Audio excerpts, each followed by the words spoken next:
Sejam muito bem-vindos! Hoje falaremos muito sobre política, saúde, meio ambiente e muito mais. Tudo isso você acompanha agora no programa da Hora.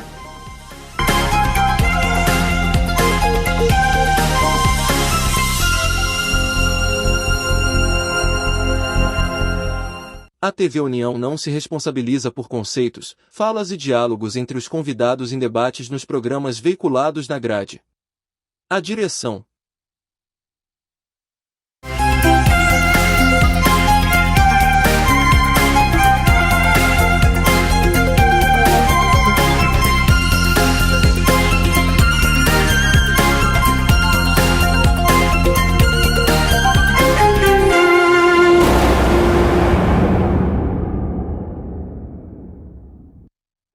Sejam muito bem-vindos ao Da Hora dessa quarta-feira. E hoje aqui na bancada, o jornalista KT Santos. Tudo bom, KT? Tudo bem, bom dia, aliás, boa tarde já, né? Prazer voltar aqui a essa bancada. São dois Gabriéis, estou entre dois Gabriéis, né? Muito bom voltar e temos aí muita coisa boa para discutir hoje. Muito bem, e dividindo aqui a bancada comigo, meu xará Gabriel. Tudo bom, Gabriel? Tudo certo, Gabriel. KT, seja muito bem-vindo. A gente nunca dividiu a bancada, então, primeira vez e é uma honra estar aqui na sua presença. É isso aí. A gente vai começar falando que a empresária Vanessa Rabelo Vasconcelos de Souza, de 37 anos, foi multada pela Autarquia Municipal de Trânsito de Fortaleza por conduzir motocicleta sem capacete, mesmo estando dirigindo um carro e não uma moto. Ela foi autuada no mês de junho e tentou recorrer, mas a multa contra ela segue mantida. A MC tipificou a infração de trânsito por conduzir moto com utilização de capacete de segurança, com viseira ou óculos de proteção, em desacordo com a regulamentação do COTRAN. A infração é considerada média, com multa de R$ 244 e perda de 4 pontos na carteira de habilitação nacional. A empresária afirma ainda que já recorreu a todos os canais de comunicação do órgão de trânsito e a única resposta que teve é de esperar. Abre aspas, já tentei de tudo, tentei todos os contatos possíveis da MC e a resposta é apenas que devo esperar e que não há prazo. Com isso, a multa venceu e eu, se for parada numa blitz, posso ter meu veículo apreendido, desabafou a empresária. Complicado, né? Essa questão da MC. Olha, Gabriel, a mamãe sempre dizia assim, são as aberrações da vida, as coisas que nós nos deparamos com ela. Essa situação que nós podemos chamar, tipificar de uma aberração. Não se concebe hoje, meu caro, que nos vê, que nos ouve, não se concebe hoje, com essa tecnologia avançada que nós temos, esse tipo de procedimento de um órgão como o Detran. O que nos faz levantar suspeitas até é de incompetência. Incompetência. Não vou dizer que estão usando de má fé, mas eu vou dizer que é incompetência. Nós sabemos que hoje gerir essa questão de trânsito, a questão da mobilidade urbana, que as cidades no mundo inteiro enfrentam, é algo muito difícil. Mas uma situação como essa, como é que você vai dentro do seu carro, é flagrada talvez por uma câmera, certamente por uma câmera, porque nós estamos aqui, uma cidade, é o Big Brother diário nosso.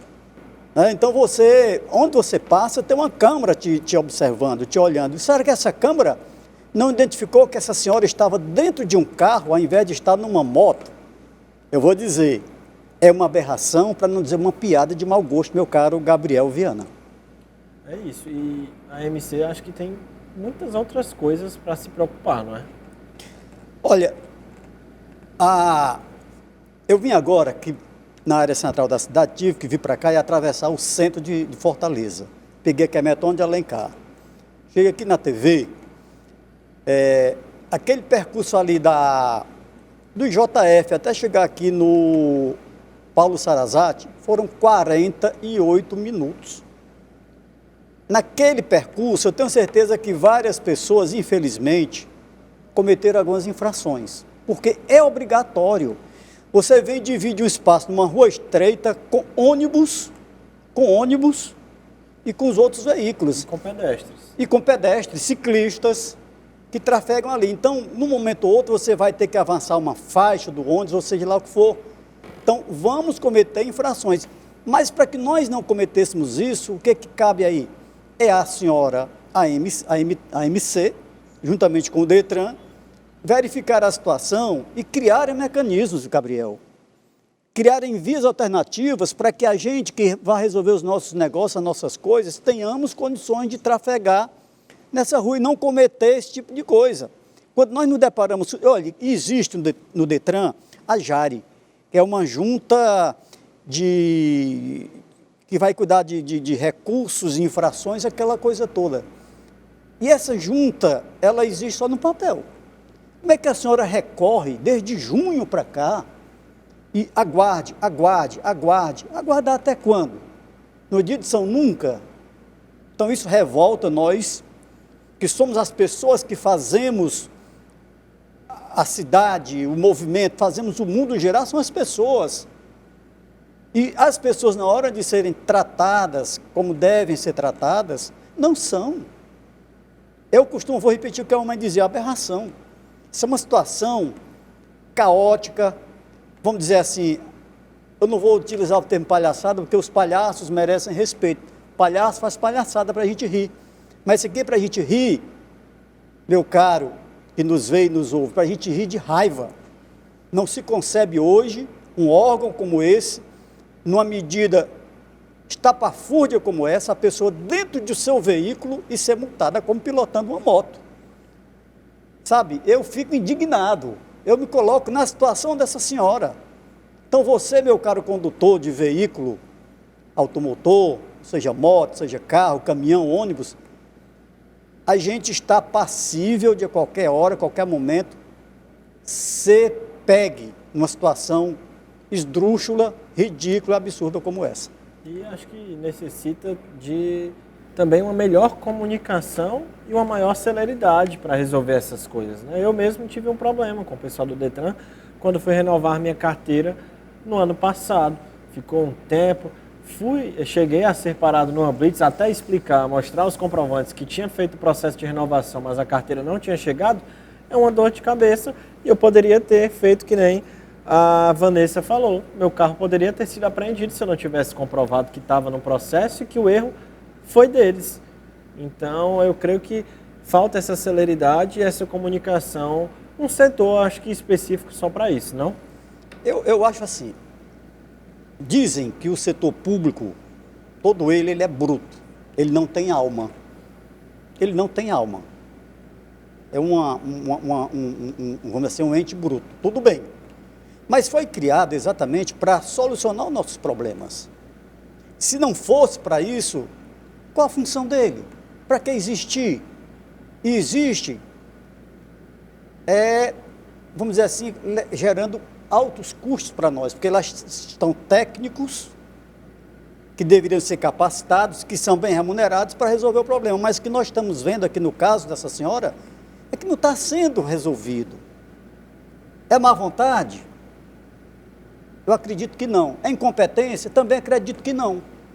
Mas algo existe e que tem que ser feito, porque a pessoa que está lá, nós pagamos nossos impostos caríssimos. Olha, nós já compramos um carro para nos deslocar, não é para a gente aparecer, não, é porque a gente precisa. E já somos punidos na hora de você comprar um carro, com as altas taxas de impostos, licenciamento, IPVA, e o que vem aí. Inclusive, IPVA. Tudo. Pois é. Então, nós deveríamos, minha cara AMC, minha cara autarquia, meu caro DETRAN, deveríamos ser bem tratados, porque se nós não existíssemos, essas autarquias também não existiriam. Então, isso, mais uma vez eu repito, terceira vez que eu digo aqui, uma aberração, algo fora de qualquer propósito. Então, fica aqui a dica, fica aqui o pedido da gente, como motorista, como proprietário de veículo, você, DETRAN, você, AMC, vamos olhar com mais zelo, vamos respeitar o condutor, o contribuinte, porque isso é imposto, isso é dinheiro que entra. Então vamos respeitar, vamos olhar com mais zelo para essa situação. Eu repito mais uma vez aqui, Hoje, a tecnologia existente não permite mais esse tipo de erro. Se alguém avançou um sinal, se alguém cometeu uma infração dessa natureza, foi uma câmara que está lá, paga com o nosso imposto, está lá, verificou a situação e mandou lá para essa junta, essa Jari. Então, está a foto da pessoa lá dirigindo um carro, não é uma moto, e não se concebe esse tipo de procedimento do Detran. Cátia, e a gente pode até citar aqui, porque a gente recebe denúncias, até com uma certa frequência, através do nosso WhatsApp, de pessoas que reclamam justamente desse ponto que o Gabriel tocou, essa comunicação com o povo, né? Porque a gente está vendo um processo, umas atitudes dos órgãos responsáveis por isso, de redução de velocidade máxima, de alternâncias na rota, né, das faixas. Então, realmente, às vezes o motorista é pego desprevenido, né, e acaba sofrendo uma multa, né? E para onde vai todo esse dinheiro da multa arrecadada, não é verdade? Aí você tocou num assunto crucial. Sabemos que, pelo menos na constituição dessas autarquias, os recursos arrecadados através de multas, ele tem que ser utilizado para educação do trânsito.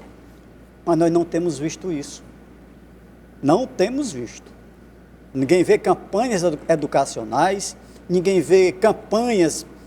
Raramente, ali, eu vou retirar o que eu disse, mas raramente você encontra algo numa escola ou numa via pública de educação de trânsito.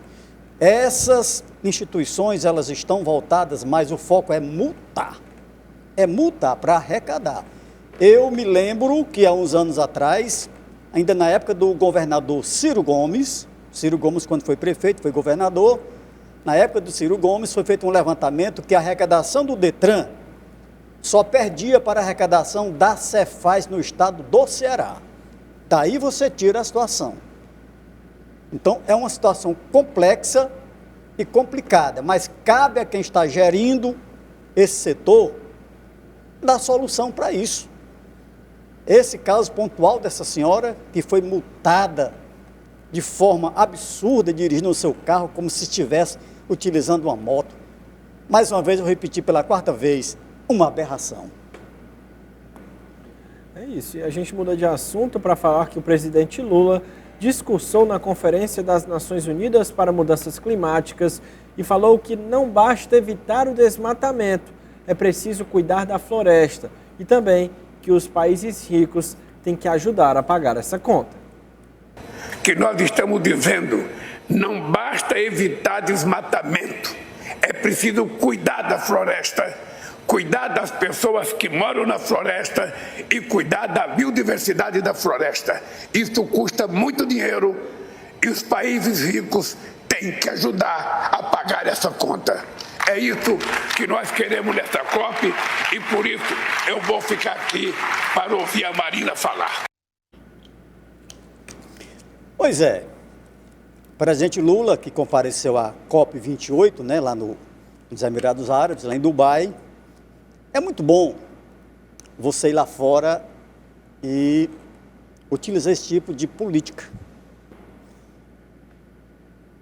Quando nós devemos cuidar, sim, como ele diz, vamos cuidar da floresta, mas não é o que nós temos visto aqui no Brasil. Infelizmente, o desmatamento nos estados, principalmente do Pará, Mato Grosso e Amazonas, os dois Mato Grosso e Amazonas, esse ano foi um aumento. Quando se fala em redução, foi aumentar. Isso por uma série de fatores. Aquelas questões que nós sabemos muito, essas reservas ambientais, muitas vezes, aquelas pessoas que estão lá dentro, cuidando daquilo, elas baixam a guarda e vem e acontece um desmatamento de venda ilegal de madeira. Toda madeira, segundo as leis brasileiras, deveriam ser certificadas para identificar a sua origem, para que as pessoas que consumam madeira só comprar aquela madeira certificada, mas não existe isso. Gabriel, não existe isso, infelizmente, é mais uma falácia. Então, o Brasil tem que adotar uma política de sair da retórica, sair dessa retórica e fazer valer no papel. Falar lá fora onde está acontecendo esse evento da COP, que trata exatamente da questão ambiental que nós estamos enfrentando, o planeta Terra, a nossa casa-mãe está enfrentando, mas ações como essas aqui no Brasil, elas também, infelizmente, lá fora, elas são desrespeitadas. Essas mesmas ações aqui de desmatamento, lá fora também são praticadas. Mas ninguém vê nenhum gestor, nenhum presidente, nenhum primeiro-ministro indo lá falar algo que não é verdade. É bom falar lá, vamos cuidar da floresta, mas vamos cuidar saindo da retórica e indo para a prática. Mas nós não temos visto isso no Brasil, meu caro Gabriel Viana. E lá na COP está sendo discutido porque no ano passado, em outro evento... No Egito? Exatamente. O que os cientistas estimaram é que a temperatura média do planeta ia aumentar 1,5 grau em 9 anos. E na COP desse ano, acho que menos de 8 meses depois, esse tempo já diminuiu para 7 anos para essa temperatura ser atingida. Então a gente está numa corrida que infelizmente pode não ter volta. E não falando só aqui de Brasil, do mundo inteiro, né? Infelizmente. Essa COP, que já vem sendo realizada há muitos anos, e o ano passado no Egito já foi, vamos dizer assim, tocada a bola nesse sentido. Nós sabemos que, infelizmente, ainda vai perdurar por muitos anos a questão dos combustíveis fósseis. Mas essa COP vai acontecer aonde? Num dos principais produtores de petróleo do mundo. Se não me engano, é o 6º ou 7º produtor de petróleo. Então, falar hoje de reduzir a emissão de poluentes, lá naquele ambiente lá, é muito complexo. Um dos mentores, um dos homens fortes da OPEP, é exatamente um qatariano. E esse rapaz, ele defende, vamos dizer assim, o seu lado. Quem é que quer? O cara tem muito petróleo, o cara está sentado em cima de um mar de petróleo, como toda aquela área ali do Oriente Médio. Ali é um mar de petróleo. E o sujeito tem um produto que gera riqueza, dividendos para o seu país, né, para a sua nação. Ele vai querer falar de energia alternativa, aquela coisa toda. Tudo bem, para jogar para a plateia pode até fazer. E deve fazer, sim. No entanto, na prática, é aquela história, eu uso muito esse termo de retórica, sair dessa retórica e ir para a prática é outra coisa. Totalmente diferente. Agora, por outro lado, também é algo que não deve deixar de ser discutido. Eu quero ver se vão ser implementadas as medidas necessárias para que a gente minimize essa situação. Porque o nosso planeta Terra, a nossa casa-mãe, ela está pagando um preço muito alto e se nós, que eu digo nós, todos nós aqui, moradores dessa casa-mãe, desse planeta Terra, se nós não tomarmos algumas medidas necessárias, nós estamos correndo um sério risco de pôr, vamos dizer assim, em risco a sequência, né, da nossa espécie. Nós temos visto aí que outras espécies do planeta Terra já desapareceram. E não se iluda não, que nós, seres humanos, estamos nessa fila para desaparecermos daqui a alguns milhões de anos. Claro, não estarei mais aqui, você não estará, mas nós temos que nos preocupar, sim, com o futuro, porque se nós não fizermos isso, aí sim, estaremos correndo um risco de as gerações futuras deixarem de existir. Catê, como você disse aí, toda ação tem sua consequência, né? E as emissões de gases de efeito estufa recobrem a Terra, retendo o calor do Sol. Isso leva ao aquecimento global e às mudanças climáticas. O mundo agora está aquecendo mais rapidamente do que em qualquer outro momento registrado na história. Essa emissão foi muito rápida. Isso tudo começou na Revolução Industrial. Então, de alguns séculos para cá, e nosso país, nosso planeta tem bilhões de anos.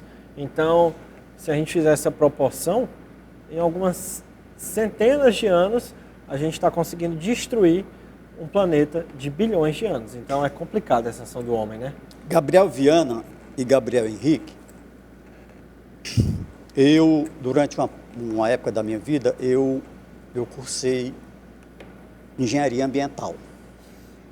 Milito no ramo, aí depois umas coisas e tal, eu milito nessa área. E um professor meu disse um negócio muito interessante.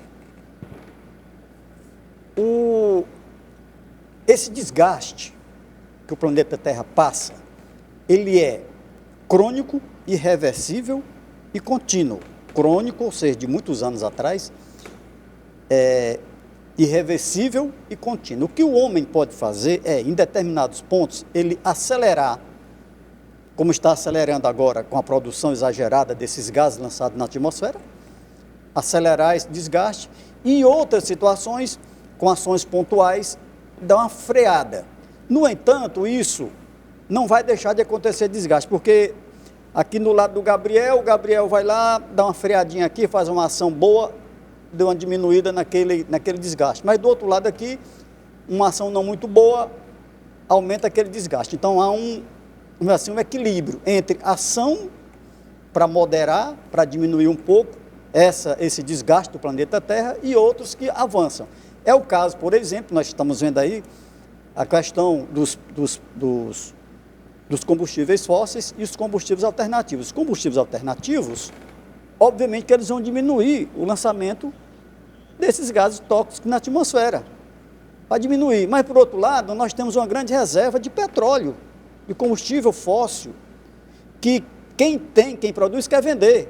Então, quando um lado aqui faz algo alternativo, o outro lado lá faz aumentar a produção. Isso é necessário, infelizmente é. A questão, por exemplo, quando a gente fala em combustível fóssil, do carvão mineral. A China, hoje, que domina o mercado mundial de comércio, de produção industrial, a China é o maior produtor e consumidor de carvão mineral, altamente tóxico. Mas vai falar para o governo chinês para reduzir isso, até porque é um sistema muito duro. Eles não vão aceitar. Infelizmente, é um sistema, vamos dizer assim, mercantilista. Quem tem quer vender, e para poder vender tem que industrializar de qualquer jeito. Não, do jeito deles. Do jeito deles. E nós acabamos virando consumidores disso, sabendo que lá na ponta, na hora de gerar isso, de industrializar isso, nós estamos pagando um preço alto. Porque, eu repito, a China é o maior produtor e o maior consumidor mundial de carvão mineral, altamente poluente. Então, tanto que a China, na COP28, ainda não se manifestou, ainda não deu a palavra oficial dela do que vai ser feito, se vai fazer algo, se vai fazer e como vai ser feito. A China não se manifestou. Por quê? A China hoje, todo mundo sabe, que a China hoje domina o mercado mundial de comércio e indústria. E ela lança mão, infelizmente, desses combustíveis. Energia limpa na China é piada, não existe. É tanto que daí nós vemos de vez em quando cidades grandes, chinesas, enfrentando situações de saúde gravíssimas em função exatamente da questão de não ter o zelo com o seu meio ambiente. E está aí, a população paga um preço alto e vai se empurrando com a barriga. Quem é que vai peitar a China? A potência que é a China? Comercialmente, industrialmente e também potência atômica. Quem é que vai peitar a China? E enquanto isso vai sendo levado, a gente vai deixando aquela história do faz de conta. Então, é o que acontece. Mas a China, na COP28, ainda não deu o seu posicionamento, o que ela pensa disso, ainda não. E é uma potência que tem que ser observada, cobrada, porque ela produz para nós. Canetinha dessa aqui, isso é feito na China. Muitas delas aqui. Isso aqui é feito na China, mas produzido com um custo muito alto para o meio ambiente. E nós ainda não nos atentamos para isso. É um país extremamente populoso, né? Então tende muito a utilizar desses recursos aí em extremo, né?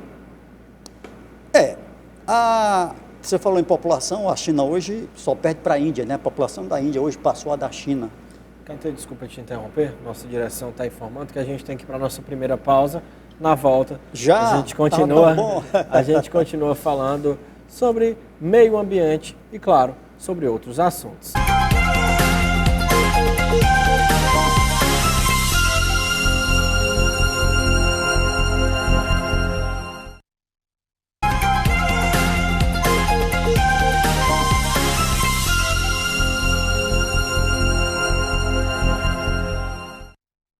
O Da Hora dessa quarta-feira está de volta e no bloco anterior a gente falava sobre os problemas que a gente enfrenta no planeta e estava comentando sobre a China, né? O país mais populoso, e você falava... Segundo mais populoso, Segundo né? mais populoso, que só perde para a Índia, não é isso? É. Então é assim, como a gente falou no bloco anterior, dessa situação da China. Só recapitulando o que nós falamos, a China na COP28 ainda não se manifestou, não deu a sua posição. E isso é muito grave. Por que é grave? Porque hoje o país mais, eu diria até superou... É a economia do planeta, já superou os Estados Unidos. No conjunto ainda não, mas quando você fala de industrialização, sim. Pelo número exagerado, hoje o comércio mundial é abastecido pelos produtos chineses. Você vai bem aqui, o cara comprou uma caneta paraguaia. Não, o Paraguai não produz nada. Vem desse país como a China, né? Além de outros países lá naquela área chamados tigres asiáticos, né? Como Hong Kong, Coreia, Singapura, essas áreas altamente industrializadas que formam um cinturão de poluição. O Oriente Médio, que é o Oriente Médio, a Ásia de um modo geral, a Ásia industrializada é hoje das áreas mais poluídas do planeta. E isso transcende e isso atinge outras áreas do planeta, sim. Atinge muito severamente. Eu lembro-me de uma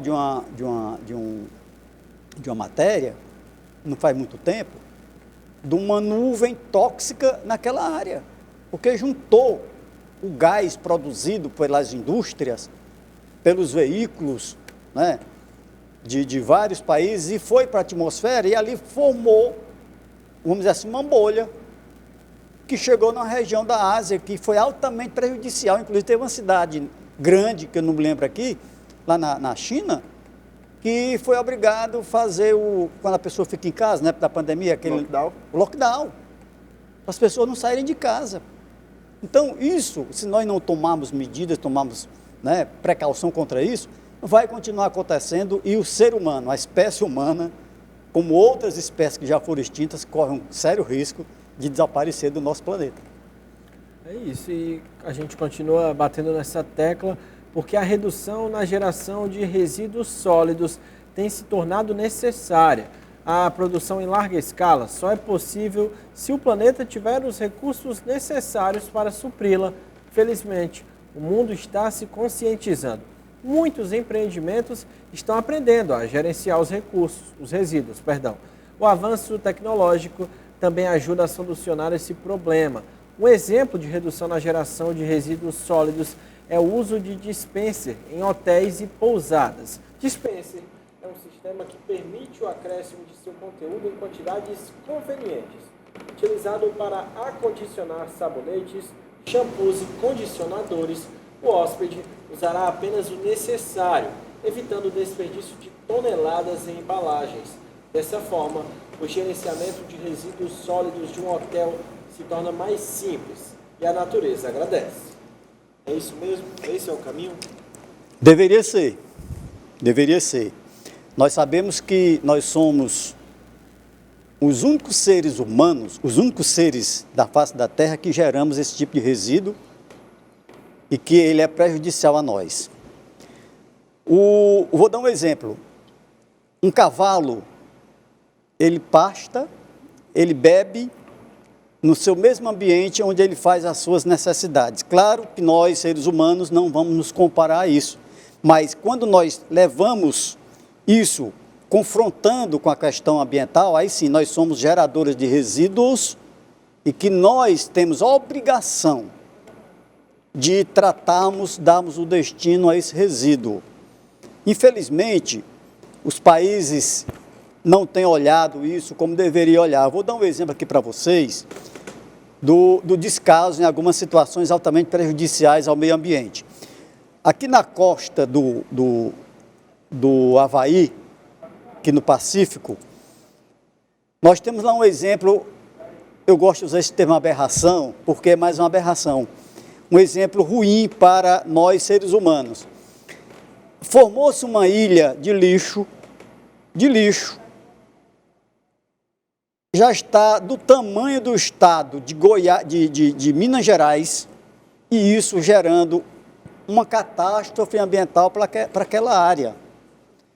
A área onde outrora existia, por exemplo, era as pessoas que vivem da pesca, pescavam, não pescam mais, porque espécies ali sumiram.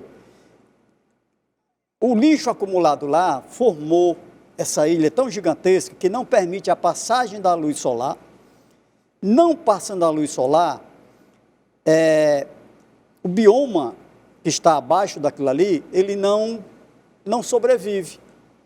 Desaparece o peixe, desaparece os corais, porque o fitoplâncton, que é o alimento de muitas espécies marinhas, ele é gerado através da fotossíntese, que é a luz solar, que proporciona isso. Como não existe mais luz solar naquela área, infelizmente aquela vida marinha desapareceu dali, porque não tem alimento para quem se reproduz ali, não tem.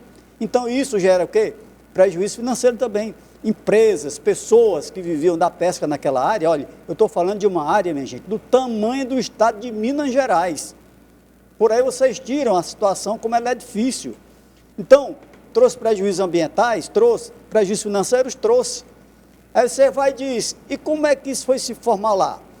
Existem correntes marinhas que convergem para aquela área. Então, aquele inocente copinho de café que você toma aqui na frente da TV União, joga na rua, vem uma chuvinha ou o vento, leva, cai lá naquela galeria, vem a chuva, leva para o primeiro riacho, primeiro rio, e ele vai para o mar. E essas correntes marinhas se responsabilizam para levar, para conduzir esse copinho, esse inocente copinho, para lá. É um copinho daqui, um copinho dali, outro dali, e forma essa tragédia. Isso resultou em quê? O Greenpeace, há uns anos atrás, adotou um animal, uma tartaruga marinha, tartaruga de pente. Esse animal, quando ele era jovem, ele entrou num aro de plástico, de um desses baldezinhos de margarina, e se alojou no corpo dele. E ele foi crescendo e aquele aro foi comprimindo o corpo desse animal. Esse animal, ele ainda é vivo, O Greenpeace utiliza muito como exemplo disso, para mostrar o sofrimento que um ato impensado e até irresponsável nosso trouxe o sofrimento para esse animal. Esse animal hoje, se pega ele formou um 8. Ele ficou, aqui no meio, o aro comprimiu aqui e ele não se desenvolveu no meio. Cresceu a cabeça, cresceu a parte da cauda e o animal ficou com essa deformação. Isso é só um exemplo, mas é um sofrimento, porque nós não tivemos vamos dizer assim, o zelo, a responsabilidade de ver. Então eu acredito, Gabriel Viana e o Gabriel, é muito Gabriel, o Gabriel Viana e o Gabriel Henrique, eu acredito que é mais do que necessário hoje começar dentro de casa. Ensinar a criança de pequena a zelar na produção do seu resíduo. Aquela criança que ganha um bombonzinho, papai trouxe uma balinha, um embarezinho, um docinho. Pega o seu lixinho, minha filha, consuma a sua iguaria, mas pega o seu lixo e coloque lá no cantinho adequado, para que exemplos como esse que eu acabei de falar aqui não venham se perpetuar, não venham se propagar mais ainda no nosso meio, porque a nossa casa mãe, ela está se exaurindo. Com certeza. Aí, se a Política Nacional de Resíduos Sólidos de número 12.305 trouxe ao país uma série de inovações para a gestão e o gerenciamento de resíduos sólidos. A lei foi resultado de 21 anos de discussões sobre o tema no Congresso Nacional. Paralelamente, o Conselho Nacional do Meio Ambiente aprovou um projeto de lei que foi encaminhado ao Executivo Federal e, posteriormente, editou algumas resoluções abordando a logística reversa para cadeias como de pneus, as de pilhas e baterias em 1999. Desde a década de 90, as resoluções CONAMA apontam diretrizes para a destinação ambientalmente correta dos produtos pós-consumo. Pois é, Gabriel. Ainda falando nessa questão, isso é um assunto muito interessante. Foi preciso, aqui no Brasil, a nível de Brasil, se criar a Lei 12.305. Essa lei ela regulamenta a Política Nacional de Resíduos Sólidos, exatamente para tentar frear situações como essas. Que eu falei esse exemplo lá do Pacífico, dessa ilha de lixo, mas vamos trazer para dentro aqui do nosso país, dentro do nosso estado. Todo mundo sabe, todo mundo vê onde passa que existe esse tipo de equipamento, o que é a dificuldade, o que é uma situação caótica quando você se depara com um lixão. Bem aqui em Fortaleza, aqui no bairro do Janguruçu, nós tínhamos até uns anos atrás, onde o lixo de Fortaleza e região metropolitana era depositado lá. Girou aquela montanha e com problemas sérios de saúde e também ambientais para aquela área. Posteriormente, no governo de Virgílio Távora, foi transferido para Caucaia. Lá se criou o ASMOC, em Caucaia, que recebe o lixo de Fortaleza, região metropolitana. Esses lixões a céu aberto, que são problemas de saúde sério, problemas sanitários seríssimos, eles têm trazido muito prejuízo para nós, que nos acometemos com as doenças que estão lá, e para o Estado. Porque quando você adoece com a pneumonia, com infecção gerada por um poluente emitido por um equipamento desse, o Estado nos banca, o Estado nos trata, aí você vai precisar de um leito hospitalar, de um médico, de um medicamento. Então, tudo isso tem que ser equacionado. Por isso que se criou a Lei 12.305. O que resultou isso? O que acarretou isso? Deu uma melhorada, ninguém está aqui para dizer que não melhorou, melhorou. Aqueles lixões, foi preciso a justiça entrar, brigar e proibir, multar e fechar, aí foram construindo algo mais moderno. Hoje nós temos o CTRS, Centro de Tratamento de Resíduos Sólidos. O que é isso? Separar aquilo que pode ser reaproveitado, que não é lixo, muitas vezes a gente joga no lixo algo que é dinheiro. A indústria da reciclagem no mundo inteiro gera trilhões, mas nós não acordamos para isso ainda. Hoje nós só reciclamos 5% do que nós produzimos como lixo, 5%. Um dos exemplos é o pneu. Pneu é uma fonte riquíssima. Você, quando joga um pneu na rua, você está jogando dinheiro. Da borracha que pode ser reaproveitada, o aço que está naquele pneu que pode ser aproveitado. Isso ganha o meio ambiente, porque aquele pneu que joga lá, aí vem aquela chuva, enche d'água, traz o quê? O famoso mosquito da dengue, da chikungunya. Se aquilo ali for evitado, essas doenças já desaparecerão. Além do que, quem tiver a ideia de reciclar, vai ganhar dinheiro com isso. Nós falamos do resíduo sólido. Tem o resíduo sólido biológico, que infelizmente há bem pouco tempo ainda era jogado no lixo comum. Então você vai no seu dentista, Gabriel, ele extrai um dente seu, faz qualquer procedimento na sua boca, você está gerando um resíduo biológico. Ali vão bactérias, ali vão vírus, ali vão fungos. Se ele não for dado o destino correto, aí ele traz problema. A coisa volta para nós, volta para você que produzir aquele lixo. Então foi por isso que se criou essa lei, que foi sancionada em 2010, ainda pelo então presidente Lula, naquele mandato, no último mandato dele, em 2010, né, segunda vez que foi presidente. Então essa lei, ela existe. Agora, aí onde está o problema. não se cumpre a lei. Mais uma vez, nós batemos naquela velha tecla, o Brasil não precisa de tantas leis, porque nós já temos leis demais, mas ninguém cumpre. Vou dar um exemplo para você, o próprio poder público. Quando se falou em dar o destino correto a esses resíduos, se imagina logo construir equipamentos capazes, e a lei diz lá o que tem que ser feito, como é que tem que ser feito. Aí, governadores, prefeitos, não temos recursos para construir o que a lei exige. O governo foi flexível, então vocês podem se associar em consórcios. Mas eles não querem, sabe por quê? Porque lixo dá dinheiro. Lixo dá dinheiro. Eu atuo também nesse segmento, que eu tenho uma pequena empresa de coleta de resíduos sólidos, eu sei o que é isso. Lixo dá dinheiro, meu amigo. Então, quando o sujeito se associa num consórcio desse, ele está abrindo mão de ganhar um dinheiro, sabe, extra. Infelizmente, isso que acontece. Agora, se a gente fala assim com deboche, não é debochando, mas é a realidade. Agora, se nós não atentarmos para isso, e os governantes, governo federal, principalmente, através dos órgãos ambientais, que são muitos no governo federal, se não forem para cima, se não exigirem desses gestores, aí nós vamos continuar enxugando o gelo, empurrando com a barriga. E aí, o problema vai ser solucionado quando? Nunca. É isso aí, Nunca. Catê.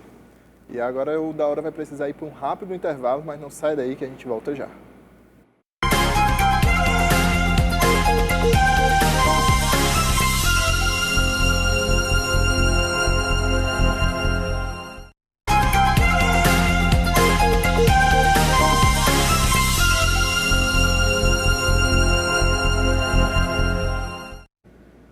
Estamos de volta com o Da Hora desta quarta, falando que o presidente do Senado, Rodrigo Pacheco, afirmou que pretende pautar a proposta de emenda à Constituição que cria um mandato fixo para os ministros do Supremo Tribunal Federal ainda no início do ano que vem, assim como a PEC que põe fim à reeleição no Brasil. Abre aspas. São dois temas muito apropriados de serem discutidos no início do ano que vem, fecha aspas, foi o que afirmou Rodrigo Pacheco. Realmente são temas pertinentes a serem discutidos durante esse 2024 que está chegando? Muito mais do que pertinente e necessário. Necessário que se discuta isso, que se reforme isso. Eu não sou jurista, eu não sou da área jurídica, mas eu entendo assim. Um juiz, quando ele quer prestar o serviço público, ele quer entrar no serviço público, ele vai para enfrentar um concurso. Porque a mesma medida não é adotada para a nossa Corte Suprema, para nossas casas, né, nossos tribunais superiores. Aí vai para a STJ, aí vai para a STF. Então, eu acho que essa limitação de tempo já é algum avanço. Embora é uma sugestão do Pacheco, eu quero ver se isso vai ser posto em prática, se o Senado vai ter realmente peito e discernimento do que é essa situação para decidir. Porque nós não podemos aceitar do jeito que a coisa vem com as indicações. Vai pegar agora do governo Lula, passando por Dilma, Temer, o anterior, o Bolsonaro, e agora essas indicações, esse governo do Lula, a gente indicou, se eu não me engano, dos 11 ministros, a gente indicou 9. Porque, onde eu me lembro, só tem essas duas indicações do Bolsonaro, agora recentemente. O resto é tudo indicação desse período. Então, vai dizer assim, está essa polêmica agora com a indicação do Dino, o Dino está dizendo assim, não, mas eu vou julgar usando critério técnico. Meu amigo, quem é que lhe assegura?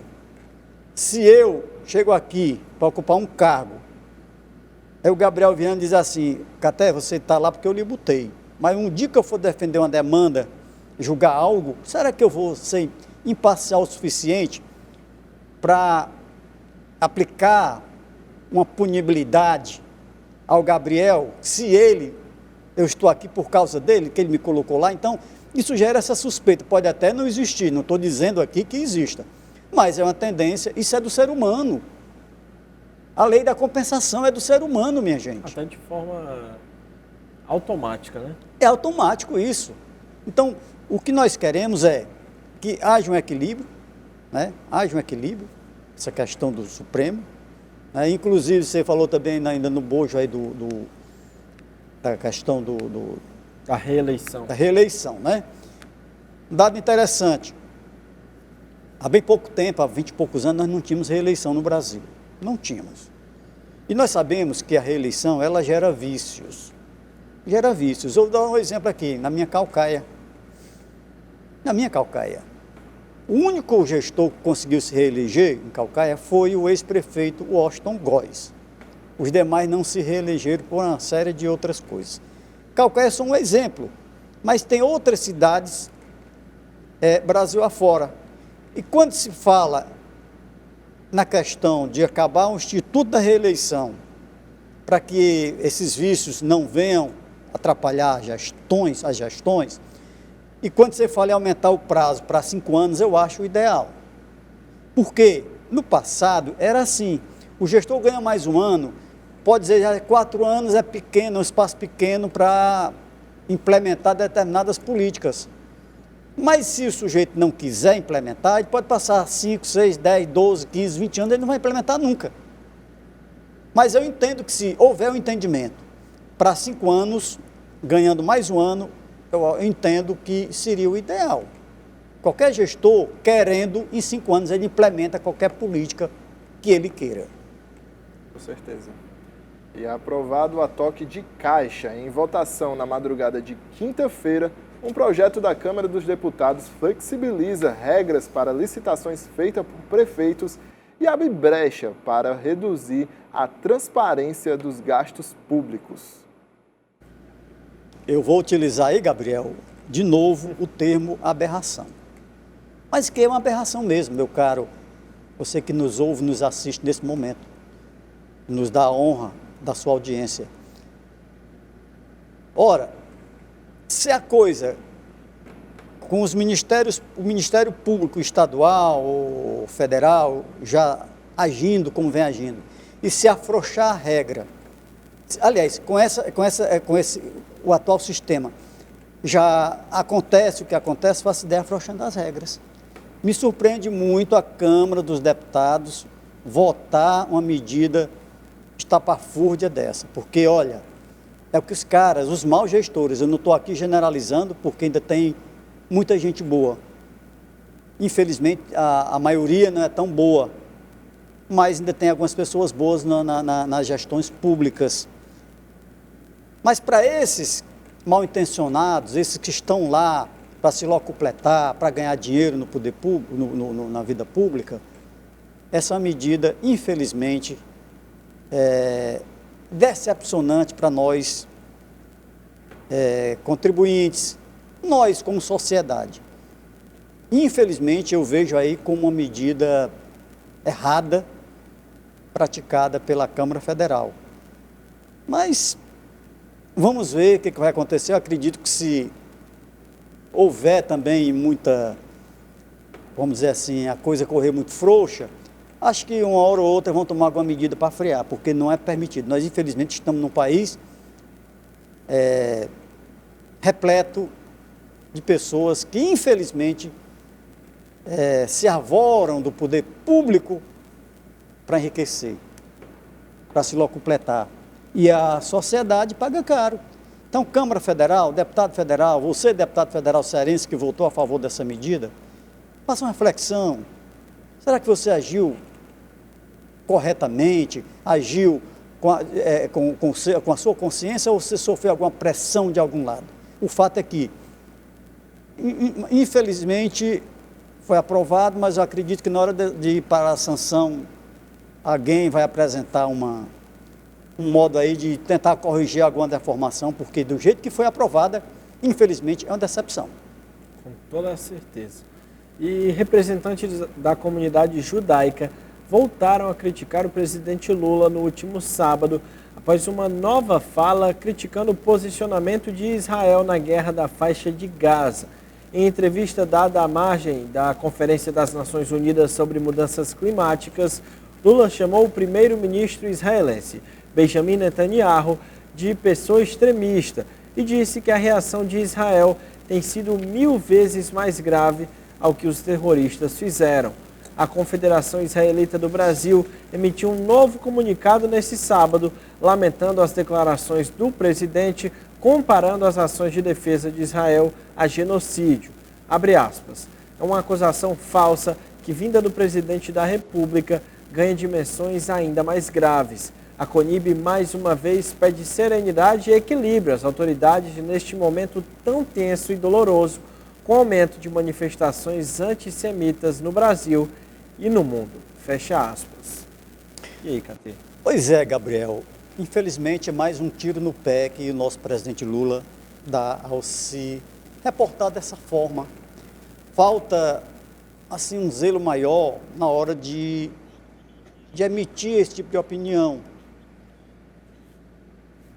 Todo mundo sabe que aquela situação no Oriente Médio, essa situação de Israel com os palestinos, isso é uma situação muito difícil, é uma engenharia política muito difícil. Quando você vai puxar desde lá dos primórdios das organizações sociais e políticas daquela região, existem os problemas.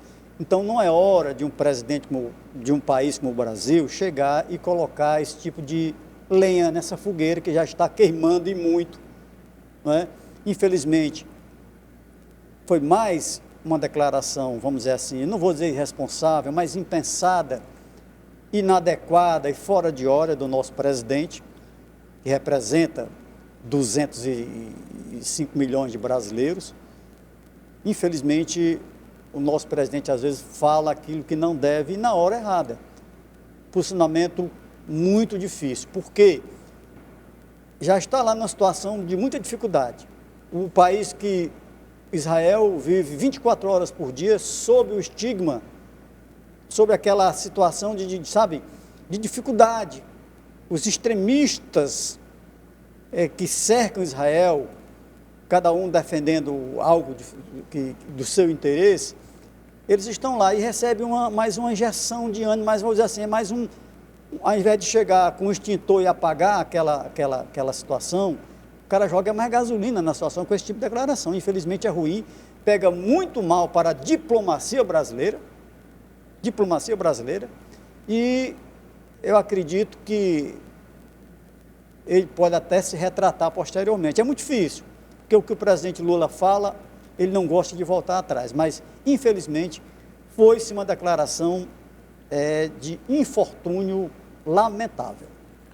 É isso. Catê, nossa edição de hoje vai chegando ao fim. Queria agradecer muito a sua presença, agradecer você também, Gabriel, e pedir suas considerações finais, por favor. Então, mais uma vez, é uma alegria estar aqui com vocês e dizer que pedir, né, que nós estamos chegando aí no final do ano, que a gente caminhe em paz, tenhamos todos nós uma semana muito boa. Hoje é quarta-feira, né? E que todas essas problemáticas tratadas aqui hoje, que quem seja o responsável, que resolva a situação, porque nós estamos aqui vigilantes e vamos continuar. Então, muito obrigado mais uma vez, você, Gabriel Henrique, Gabriel Viana, e até a próxima oportunidade, se Deus quiser. Boa tarde a todos, fiquem com Deus. Seja sempre muito bem-vindo, pode ter certeza. Gabriel, muito obrigado por dividir a bancada aqui com a gente. Suas considerações finais, por favor. Quero primeiramente agradecer a você de casa que nos acompanha aqui, agradecer ao Gabriel, ao Catê, pela oportunidade e dizer que participe com a gente através do nosso WhatsApp e faça parte também do programa da hora. Forte abraço e até amanhã. É isso, agora você fica com o programa do Ferreira Aragão e depois tem Esporte União comigo, com o Gabriel, para a gente comentar tudo da última rodada da Série A do Campeonato Brasileiro. Da hora, tá de volta amanhã e a gente espera você no mesmo horário de sempre. Tchau, tchau.